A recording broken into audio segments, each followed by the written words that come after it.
another Suhoor Bites. I am Fawzi Masmar, and today I'll be continuing the countdown of my favorite games of all time.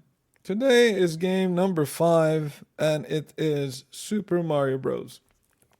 Yep, the original Super Mario Bros. On the Famicom. So, well, while many people would not count the original as their favorite Mario game, and I definitely do think that the Mario games that came after it are better games. Super Mario World for me is a much better video game for sure. Super Mario Galaxy is probably one of the best games ever made. Um, but the games I'm listing here are like my favorites from a sentimental point of view, like why I like them. It's more of a personal perspective, not necessarily from a design or like how well they've been played. So, while I do think that this is probably one of the not the best Mario games ever made, it's definitely my favorite. It's because it was the first Mario game I have played. And you got to keep in mind that when that game came out in the 80s, and the context around the release of this game and how monumental it was for everybody who have played it, but also like how monumental it was for gaming in general.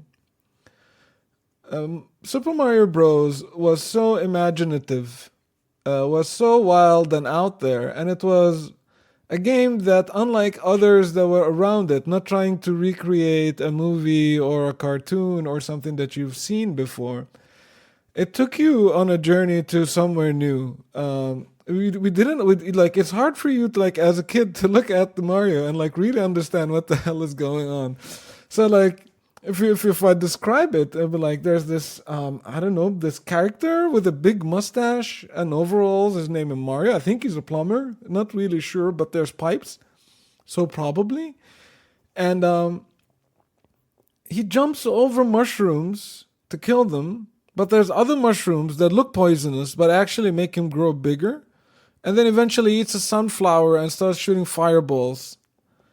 And if he gets hit by any of the evil mushrooms or the evil turtles, he becomes smaller.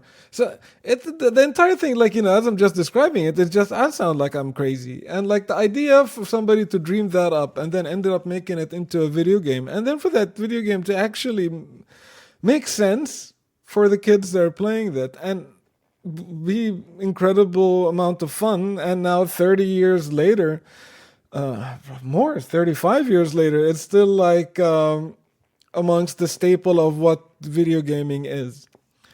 For better or worse, Super Mario, when it came out, pretty much saved gaming. Like after the crash of 83, people thought video games was a fad, and then like who cares about video games?